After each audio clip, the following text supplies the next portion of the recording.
buenas tardes. Estamos aquí en esta tarde. Primero que nada, agradecerle por esta entrevista. Muy encantado de tenerla a usted con su presencia para poder platicarnos un poco de quién es usted y de qué van sus libros. O sea, usted es una persona muy reconocida aquí en el estado. Ha hecho muchos aportes en lo que es de la mediación de lectura, la escritura y sobre todo pues la educación de nuestros niños, nuestros jóvenes. Me gustaría conocerla, me gustaría que usted nos contara de su viva voz quién es Argelia Cano, qué ha hecho, de dónde viene. Es libre, maestra. Gracias, buenas tardes. Sí, yo me llamo Argelia Rebeca Cano Domínguez, pero yo supe que era Argelia hasta cuando empecé a trabajar prácticamente, porque ya ves que en el trabajo te ponen o te llaman por tu primer nombre y tu primer apellido. Claro. Pero mi nombre completo es Argelia Rebeca Cano Domínguez. Y de pequeña en mi casa, mi familia siempre me decía Rebeca. Y entonces en mi mente mi nombre me repercutía el nombre de Rebeca. Yo nací en Huimanguillo, Tabasco, soy hija de padres que fueron comerciantes. Mi papá primero fue maestro, pero no le gustó dar clases porque le pagaban muy poco. Y entonces en 1950 nos contaban que se fue de bracero. Se fue de bracero y estuvo allá varios años hasta que mi madre le quemó los documentos porque ya éramos 5 hermanos. Y yo recuerdo, bueno, me lo cuenta mi hermano y mi familia, de que yo ya había nacido y que a los 2 años después de que yo nací, él regresa de nuevo, porque solo regresaba a México cada 2 años. Sí. Entonces mi madre quedaba embarazada, nacía el chiquillo y ya venía mi papá, y iban y lo registraban y ya luego se volvía a ir, y así estuvo un buen de tiempo. Pero me cuentan que cuando yo nací, mi madre le dijo, es la última vez que vas, ya no regresas, y le quemó los documentos. Le puso un final. Le puso un ultimátum. Mi padre era don Eberto Cano Gamas y mi madre la señora Violeta Domínguez. Ella siempre se puso de Cano, algo extraño, no sé si es que así era antes, que a la hora de los documentos también, ¿qué pasa si ella no es Violeta Domínguez de Cano? Ella es Violeta Domínguez Balcázar. Balcázar. Y bueno, así. Tengo 7 hermanos, 6. Ya uno ya falleció. Y yo estudié en Huimanguillo hasta los 15 años. Y a los 15 años ya me vine a vivir a Villahermosa a estudiar en la preparatoria. Estudié en el Cebetis 32, pero antes se llamaba CECIT 169. Cambió de nombre. Sí, y ahí hice mis estudios. No los terminé ahí porque yo no era buena estudiante. Yo era más bien deportista, lo único que me importaba era el deporte. Y estaba yo en la escuela porque tenía yo que tener matrícula para poder jugar voleibol y para poder estar en el equipo, y si no, pues no me admitían. Entonces yo no era la mejor estudiante, siempre reprobaba matemáticas y no terminé el bachillerato en el Cebetis, sino que lo terminé en el Tecnológico Superior de Villahermosa, y ahí terminé el bachillerato como técnico en alimentos y fermentaciones. Mire. Pero cuando termino la preparatoria presento el examen para estudiar medicina y lo repruebo. Yo creo que muchos así nos ha pasado en alguna ocasión de la vida, sí. Ajá, y entonces me dice mi madre, pues si no vas a seguir estudiando, ponte a trabajar. Y me puse a trabajar, entré a trabajar en el Colegio Superior de Agricultura Tropical, y ahí conocí al que fue mi esposo. Me casé con el ingeniero José Cisneros Domínguez en 1980. y a él lo mandan a hacer una maestría a la Universidad de Davis, California, y ya casada pues ya me voy a vivir con él también un tiempo. Allá estuvimos viviendo 2 años. ¿En Estados En Unidos? Estados Unidos, Ah, mire. porque pues él estaba haciendo su maestría. Y ya cuando regresamos, pues como al año ya nació mi primer hija. Tengo 2 hijos, Laura Daniela Cisneros Cano y José Roberto Cisneros Cano. Son hijos de mi matrimonio. Hijos. Dos hijos únicos. Sí. Muy bien. Y ya después, como él le gustaba la política también, aparte de que era docente académico y todo eso, él es originario de Balancán, entonces lo mandan o sea, le ofrecen un trabajo en Balancán y nos vamos a vivir a Balancán 3 años. Eso fue en el 92. 92. Y resulta que aperturan, no sé si está bien dicha la palabra, abren un colegio de bachilleres, Ok. un Cobatap, y solicito yo trabajar en el Cobatap y me aceptan y ahí empiezo yo a trabajar como docente. Yo soy bióloga de profesión. Bióloga de profesión.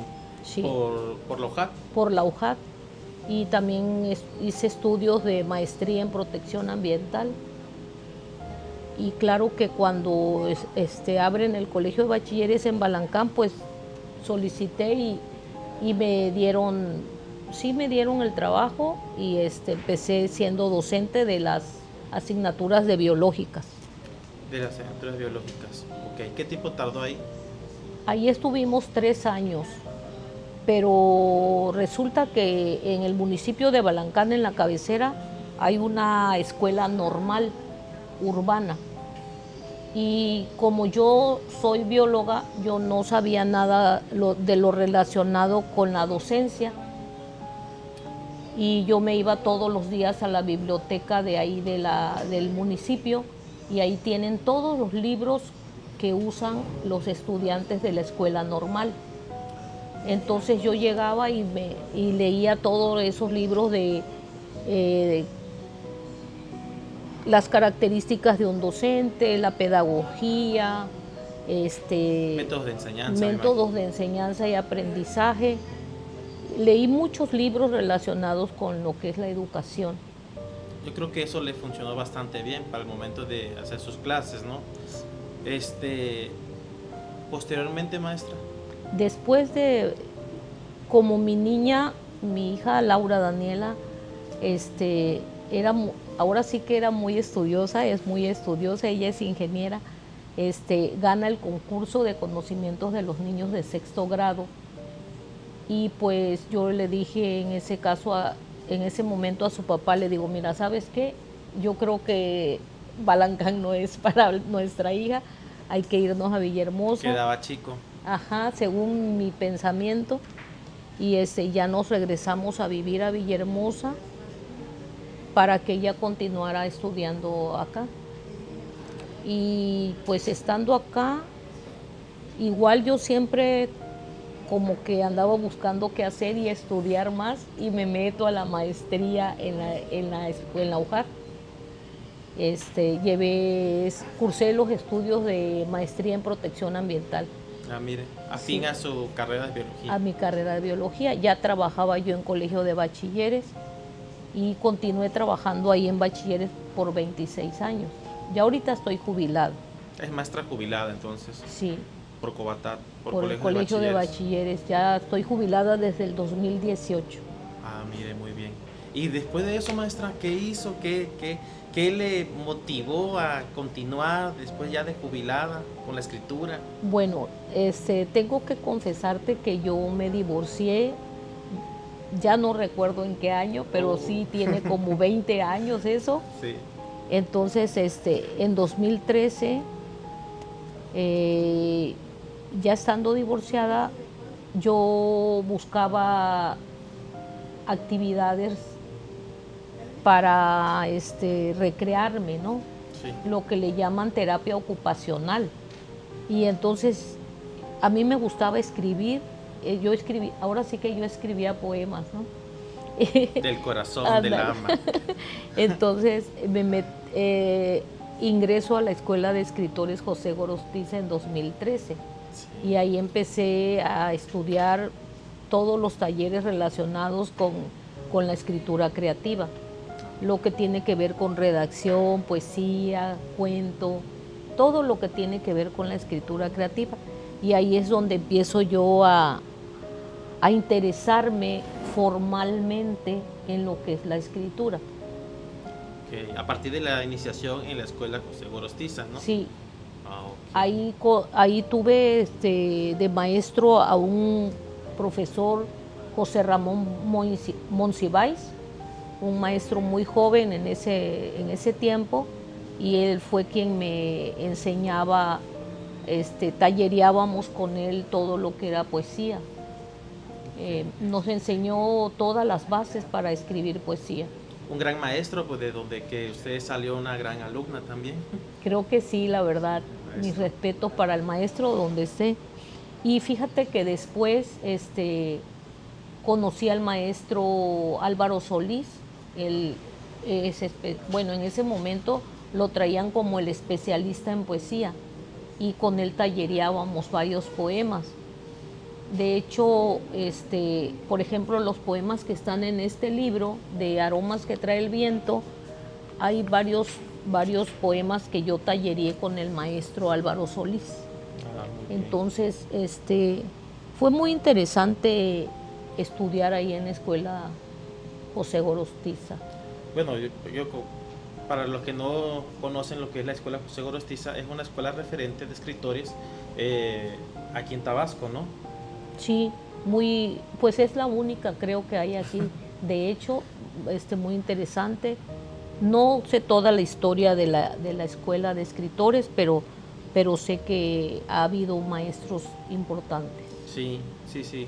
Eso pues la motivó y usted posteriormente se ha ido formando más, ¿no? O sea, Continuamente he tenido una formación continua. Por ejemplo, conozco a la maestra, a la escritora Marta Esquinca, porque también ella era compañera de colegio de bachilleres. Entonces, para los que no saben, aquí en Tabasco se da lo que es las jornadas pellicerianas. muy importantes que ya se vienen haciendo desde hace muchos años. Entonces, la maestra Marta Esquinca era la presidenta de Letras y Voces de Tabasco, que es una asociación de escritores. Y entonces ella era la directora y me encuentra y me dice, oye, Argelia, ¿por qué no participas en las jornadas pellicerianas? Y le digo, sí, estaría bien. Y ya le pregunté si podía participar con lectura de Carlos Pellicer o con alguno de mi autoría. Su propio, ¿no? Ajá, y entonces me dijo, pues si tienes de tu autoría, pues éntrale. Y ya me puse a escribirle un poema a Pellicer. De hecho, también está en este libro. Sí, Sí, ese, le titulé a escondidas, pero fue dedicado a Carlos Pellicer. Entonces ahí fue prácticamente donde yo me di a conocer ya como escritora, aquí en ok. Tabasco. Pero en general puedo decir que todo empieza en la pandemia. En la pandemia, con eso usted decidió, detonó, pensó que realmente su camino era la escritura. Sí, fíjate que en pandemia, como yo vivía sola y estaba encerrada, pues ya me consideraban como persona de riesgo, ¿no? Ya mis hijos me enclaustraron La prácticamente, aislaron, me sí, a aislaron manera de protección, para claro, ¿verdad? protegerme. Sí. Y entonces como yo no tenía más que hacer, pues yo me metía a buscar convocatorias para de cuento, de poesía y así. Y ya que había de Perú, que había de Bolivia, que había de Ecuador y así de diferentes lugares de España. Y pues yo me inscribía a todas las convocatorias y mandaba mis cuentos o mis poemas. Y hay varios que me publicaron en ese momento. de Excelente. como yo me jubilé en el 2018 y la pandemia, más o menos lo fuerte de la pandemia fue 2019, 2020 y fue mi época más productiva, yo creo. Sí, pues al final de cuentas vivía y estaba completamente dedicada a la escritura, considero, ¿no? Sí, y bueno, te comento que me empecé a unir a los diferentes colectivos internacionales, Sí, porque pues yo aquí en Tabasco a la única que conocía era la maestra Marta Esquinca y a los compañeros que me habían dado clase de la escuela de escritores, pero pues estando encerrada, pues también te comentaba que revisaba yo las convocatorias y ya me inscribía y mandaba mi poema y ya participaba en las antologías o también participaba en las ferias virtuales del libro, ferias internacionales virtuales del libro y también empecé a escribir poemas y a la hora que me tocaba la participación, pues eso era lo que yo leía.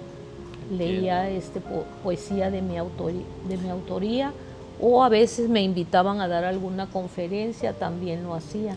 Maestra, yo quisiera hacerle una pregunta. ¿Usted por qué escribe? ¿De dónde le salen esos versos tan bonitos?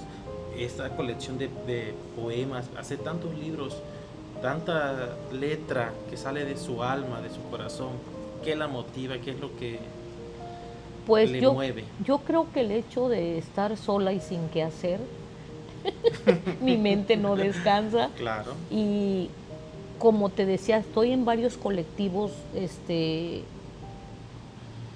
artísticos y haz de cuenta que hay grupos de WhatsApp donde diariamente nos ponen una consigna y nos dicen de qué se va a escribir el día de hoy. O nos mandan disparadores, por ejemplo, una fotografía, una frase. Y pues como ya he tomado tantos cursos y tantos talleres, como que si veo algo, escucho algo o leo la frase disparadora, pues ya de ahí inicio a escribir. puede interpretar y crear un verso, un poema a partir Sí. de eso. Aparte de que yo estoy enamorada de la vida, yo Muy siempre, importante, yo considero, yo ¿no? siempre digo que soy enamorada de la vida y que me enamoré a los 10 años. El A niño 10 no lo años. sabía, pero yo sí. Yo creo que es importante siempre tener ese motivo, más allá de que sea algo externo, sea algo que te lleves dentro de uno, ¿no? Dentro de cada persona para poder motivarte a continuar siempre. Sí, Y yo lo veo en usted, siempre lo he visto desde que la conozco. gracias. Ella tiene muchos años y se conozco a la maestra y puedo decir que es una persona muy entusiasta en todo lo que hace siempre. Y todo lo que hace lo hace con energía, con fuerza y lo logra. Muchas Y eso gracias. es lo que me llama la atención, porque tener un espíritu fuerte es digno de admirar. Muchas gracias. Fíjate que también hay algo importante en mí, creo yo, que es que soy muy sociable. Claro. Entonces, como me gusta estar en grupo, también procuro unirme a grupos que me aporten y que yo también pueda aportar. Eso de estar en los colectivos de poesía o en los colectivos de arte y cultura, por ejemplo, eso también es como que me motiva también a escribir porque me invitan, correspondo y como siempre están los temas, eh, que si de la paz, que si, por ejemplo, últimamente los colectivos de los grupos de compañeros de pintura, los artistas plásticos, por ejemplo, la maestra Norma Ortiz tiene un grupo, entonces me invitaron a participar con ellos con el tema de los derechos de los niños. Ah, sí. Y eso también es bastante relevante aquí en el estado de Tabasco, porque está el grupo de artistas plásticos y el grupo de escritores. Entonces la maestra Ortiz y la maestra Marta Esquinca son como que las que dirigen ese colectivo invitan a artistas plásticos y a escritores. Sí, creo que recuerdo una exposición que llevó ese mismo nombre, Los Derechos de los Niños, Exacto. en el Centro Cultural Villahermosa, un espacio muy importante de aquí, de nuestra ciudad capital del estado de Tabasco, donde la maestra Argelia pues presentó parte de un motivo sobre la exposición de los derechos de los niños. Sí, y también hay otro grupo donde está el arquitecto Urbina, también me invitaron a participar con ellos en una muestra de pintura y escritura que se llevó a cabo en el Museo de Antropología Carlos Pellicer Cámara. También ahí se presentó una muestra que tenía que ver con todo lo tabasqueño. Entonces eso pues es algo relevante, sí, para nuestro estado, porque el hecho de que se agrupen los artistas plásticos y los escritores, pues también es motivo de tener actividades culturales. Claro. Hacen una cohesión y ahora sí que uno por la parte visual y el otro por la parte escrita, y eso pues complementa a final de cuentas. Sí. Maestra, una pregunta más. ¿Cómo es que usted crea estos libros, estos niños, estos bebés que usted tiene aquí, que usted ha generado a través del tiempo? Yo en lo personal, el que más me tocó fue el abecedario del coach, donde usted participa. De igual manera, Aromas que trae el viento. Pero pues usted díganos, ¿por qué? ¿Cómo nacieron estos bebés de usted? Uno de los grupos, de los colectivos a los que yo pertenezco se llama Empodérate, tú puedes. Sí. La directora de ese grupo se llama Adriana Rodríguez. Ella es una persona que tiene una nacionalidad holandesa. Ella nació en México, pero se casa con un holandés y adquiere la nacionalidad holandesa. Sí. Y cuando ella me conoce, me invita, porque coincidimos en un taller de poesía con Horacio Saavedra, que es el director de la editorial El Nido del Fénix. Me conoce y me dice: Argelia, ¿por qué no participas con nosotros? Nosotros estamos haciendo unas antologías bastante importantes que se llaman Antología de Expertos, de Empodérate, tú puedes.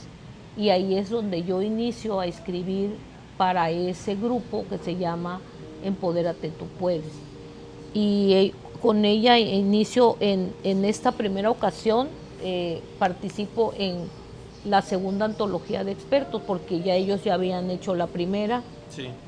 Yo no la conocía todavía, pero ella me invita cuando me conoce, y ahí escribo un artículo que se llama del pánico escénico a conferencista. No, del pánico escénico al público cautivo, guía práctica para el conferencista. Es la primera vez que hago este tipo de escritura, esa ocasión, y ahí yo narro cómo es que yo de pequeña me daba pena hablar, me temblaban las manos, sudaba, o sea, todos los síntomas del pánico escénico yo los padecía cuando quería participar en un escenario. Ah, muy bien. Esto la lleva posteriormente a seguir colaborando con ellos, ¿no? Sí. En otras antologías, en otras números. Antologías. Entonces yo aquí en esta antología de expertos yo narro cómo que cuando yo trabajaba en colegio de bachilleres me piden que yo fuera la maestra de ceremonia, que porque la voz que tengo, y me empezaron a dar cuerda, y en realidad la voz la tenía, pero no tenía esa capacidad de desenvolverme ante el público. Y pues aquí lo narro cómo fue que me fui preparando. Fue bastante interesante. Y luego participo en la tercera antología de expertos, y aquí en esta también fue bastante interesante. Y aquí yo lo que narro es sobre el título que le pusimos a este artículo, se llama Escape de la realidad, ludopatía o juego patológico. Ah, mira. Porque pues deben saber que yo padecí esa adicción que es la ludopatía. La Algo padecí fuerte. como por 20 años más o menos. Y aquí me atrevo yo a revelar todo de cómo es padecer esa enfermedad, porque es una enfermedad, es una enfermedad mental, la ludopatía. Eso fue lo que hablo todo de aquí en la antología de expertos, en la tercera antología de expertos. Y pues te digo que cuando estás en una antología te solicitan como que de qué hablar. Y aquí era hablar de los viajes o todo lo relacionado que tuviera con el viaje. Y entonces yo puse escape de la realidad, que también tenía que ver con un viaje, pero era un viaje hacia salir de esa adicción. Sí. Y ya aquí en el primer aniversario del coach, también mismo de Empodérate Tú Puedes, pues ya me atrevo también a revelar otro tipo de eventos de los cuales yo había vivido. Entiendo, maestra. Posteriormente, de igual manera, pues usted ha creado bastante poesía, ¿no? Ha formado algún libro. Yo creo que su libro más conocido de poemas es ¿no? Sí, este libro, de hecho este libro tiene algunos poemas que fueron escritos como desde el 2013 o antes, ya no recuerdo, pero en el tallereo que llevé en la Escuela de Escritores José Gorostiza fue donde los empecé a... Tengo también otros, Sí. por ejemplo hay un libro inédito que ya tiene nombre y está registrado ante Indautor, pero no ha sido publicado. Es un libro que se llama Matices de Amor Genuino, pero todavía no ha sido publicado. Está en espera todavía. De hecho, era el primer libro que debí yo de haber publicado, pero tenía yo todos los poemas, haz de cuenta como unos 200 o 300 poemas, y cuando yo me pongo de acuerdo con el editor de Ediciones El Nido del Fénix, me dice, tienes que decidirte sobre qué publicar. ¿Quieres publicar acerca de amor genuino, que tiene que ver con la familia, con todo lo que me rodea, el mar, el agua, el sol, tipos de amor, sí. todos los temas? ¿O quieres hablar de erotismo? Y tenía muchos poemas de erotismo y le digo, yo creo que si publicamos de erotismo la voy a pegar, le dije así. Y me dice, pues tú eres la que mandas, tú eres la escritora. Y fue así como nace Aromas que trae el viento, que de hecho ese poema de aromas que trae de aromas, ese precisamente lo escribí en Balancán cuando vivía allá. Ah, mire. Y eso fue en el 1992, imagínate. O sea que estos poemas básicamente son una parte de usted, han formado parte a lo largo de toda su vida prácticamente. Sí, la poesía que está aquí se llama poesía intimista porque precisamente habla de mí. Claro, en metáforas. Sí, claro. No está mi nombre, pero de hecho cuando me preguntaron, ¿en qué te inspiraste? Yo les decía, bueno, es que hablé a todas mis amigas y les fui preguntando. Eso dije la primera vez. Claro. Porque me daba pena decir que era intimista y yo no sabía cómo lo iba a tomar el público. Pero pues... Yo creo que es parte de un proceso, ¿no? Ajá. A final de cuentas aceptar que muy buena parte o mucha parte de lo que uno escribe forma parte de lo que es uno, de lo más íntimo. Porque no puedes escribir de lo que no conoces. Exactamente. Nadie, sí. Por ejemplo, te digo que este poema de Aromas Nocturnos lo escribí en el 92 o 93, cuando yo vivía en Balancán, porque afuera de la casa donde vivíamos había una mata de jazmín. Pero era jazmín de ese que le llaman aquí en Tabasco huele de noche. No sé si lo conozcas. Un aroma muy característico que solamente sale de noche. ¿Sí? Así es. En el día están las flores, pero no huelen, pero por la noche sí. Y entonces eso me inspira a mí a hablar de aromas nocturnos. Y así, o sea, mi poesía sí realmente es intimista. Y Ok. este es mi libro completo de mi autoría, mi, mi primer libro, puedo decir. Muy bien, maestra. Una pregunta, maestra. ¿Usted qué le recomendaría a un joven, a una persona o a cualquier persona de cualquier edad que quiera escribir pero que todavía no se anima? ¿Qué nos puede decir? ¿Qué le puede recomendar? ¿Cuál es el tip que a usted le funcionó? El tip que a mí me funcionó es decidirte, Decidirte. decidirte a escribir y considerarte que si tú quieres ser escritor, tienes que creértelo y tienes que bautizarte tú mismo, que sí, que eres escritor, pero también tiene que estudiar. Un joven que quiera ser escritor tiene que estudiar, tiene que leer, tiene que tomar sus talleres. Por ejemplo, yo toda la pandemia me la pasé estudiando. Por ejemplo, me metí a una plataforma que se llama coursera.org. Ah, sí, conocida. Ajá, y pues ya ves que ahí hay diferentes universidades y yo tomé talleres también con ellos. Todo lo que había gratis yo me los tomé. Por ejemplo, tomé talleres con el Tecnológico de Monterrey, con unas universidades de Argentina, con la Sorbona de España tomé 2 talleres. Por ejemplo, tomé el de corrección de estilo con la Sorbona de España. Todo en línea, todo en línea. Y tomé muchos talleres también con una universidad de Texas. No tenía otra cosa que hacer y es lo que yo le quiero recomendar a los jóvenes. Si quieren ser escritores, tienen que estudiar, tienen que tomar todo.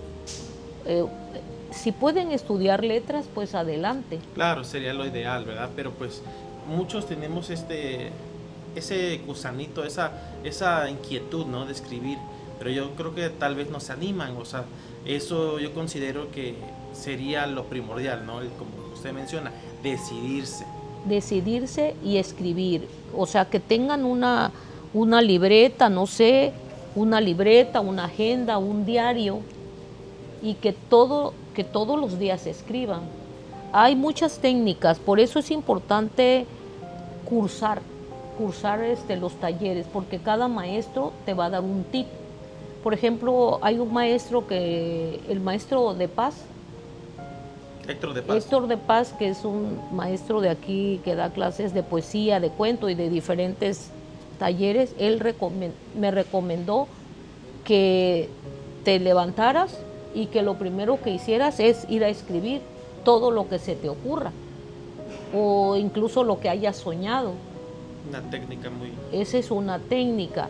Y hay otros maestros que te dicen que te pongas un horario. Entiendo. No sé, ya sea de mañana, de mañanita, no sé, de 5 a 7 de la mañana, porque en lo que sí coinciden varios maestros es que en la mañana tu cerebro está flexible. Sí, está más despejado, yo creo que de todo eso que a lo largo del día vamos acumulando. Y en la mañana pues estamos más... Ajá, y hay quienes te dicen, no, pues escribe antes de acostarte, ya que está todo en silencio. Hay quienes te dicen, pon música para que te inspire. Lo que le funcione, así que la técnica y el método que más le funciona a cada uno, yo creo que sería el ideal. Sí, cada Sería el quien ideal. tiene que buscar, y la otra es encontrar tu yo poético, que es lo que siempre nos recomiendan todos los maestros.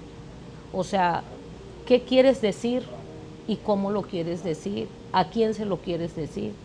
Entiendo. Pero sí es importante para mí, considero, que tengas tu diario o tu agenda o tu libreta o ahora se usa mucho escribir en el celular. Claro, sí, ya medios digitales. Sí, Maestra, una pregunta más. ¿Cuál es su libro más reciente, más nuevo?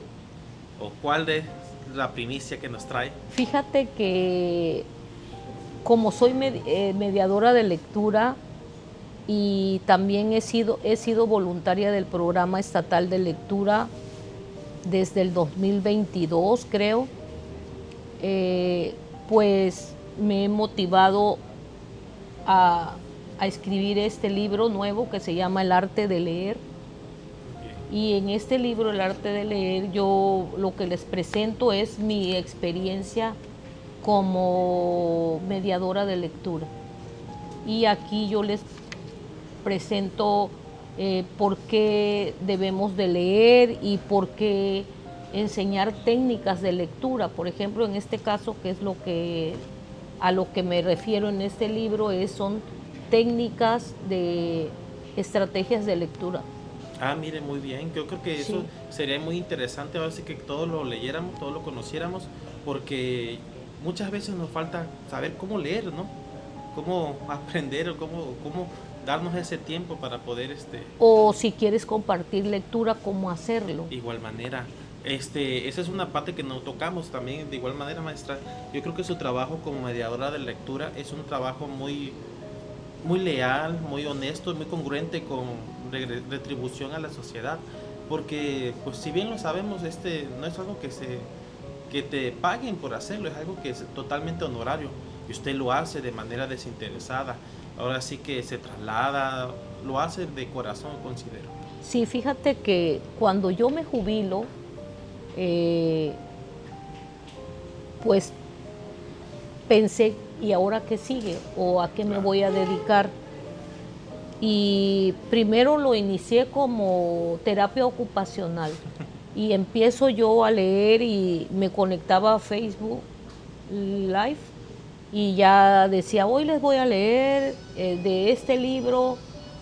Y tengo un libro que se llama Caldo de Pollo para el Alma de la Mujer, que me gusta mucho, que son historias de mujeres, pero que siempre te dejan un mensaje positivo. Y sobre eso leía yo. Y ya conectaba yo mi camarita y buenas tardes o buenas noches, y ya les leía yo. Y luego empecé a leer poesía de diferentes autoras hasta que ya me atreví a leer mi poesía en vivo para el público. Y así empecé a leer para el público. Y después una amiga me recomienda con el programa de lectura de la Secretaría de Educación Pública con la maestra Elsa Aparicio, y nos conectábamos y leíamos con la maestra Elsa. Todo era virtual porque estábamos en pandemia. De aquí del estado de Tabasco. De aquí del estado de Tabasco. El programa de lectura de la Secretaría de Educación Pública me invita a mí a leer virtualmente, y ahí leíamos. Ah, mira. Sí, entonces ya cuando pasa la pandemia, pues ya empecé a salir con ellos a los municipios. Sí, ya lleva varios años ahí. Ya de llevo igual manera se ha formado para ser una mediadora de lectura, así que formal. Sí, en el 2025 obtengo mi diplomado de mediadora de lectura emitido por la Universidad Autónoma de Xochimilco. La Biblioteca del Estado, la biblioteca precisamente donde estamos, la José María Pino Suárez, hay un responsable de lo que es el programa de salas de lectura, Programa Nacional de Salas de Lectura. Ellos emiten una convocatoria y entonces cuando leo la convocatoria me inscribo para llevar el diplomado, y resulta que sí, que me dan palomita con todo mi trabajo, porque primero tienes un curso introductorio y lo tienes que aprobar. Un filtro. Ajá, entonces paso ese filtro y ya me inscribo y me admiten. Y precisamente tengo ya mi diploma del diplomado que llevé de mediación lectora. Tengo hasta mi credencial también, ya me llegó. Mire. Como del Voluntariado Nacional de Salas de Lectura, ya tengo asignada una sala de lectura. Ah, mire, todo. Sí, todo es formal ya. O sea, realmente está usted preparada para fomentar la lectura aquí con nosotros, con los jóvenes, con los niños. Algo que también he escuchado, que van a leer a los ancianos, sí, a las personas de tercera edad. Mi sala de lectura es una sala itinerante, o sea, yo puedo leer donde pueda y con quienes estén, pero me elegí ir a leerles a las personas de tercera edad del hospital gerontológico, y ahí llego los jueves a leerles junto con otra mediadora, la compañera Argelia Herrera. Pero pues también leemos donde nos inviten. Muy loable y muy sincera esa retribución que se le hace a nuestra sociedad, porque por lo general no se voltea a ver hacia ese sector, y usted sí lo hace. La verdad, un aplauso por eso, maestra. Gracias. Qué bueno.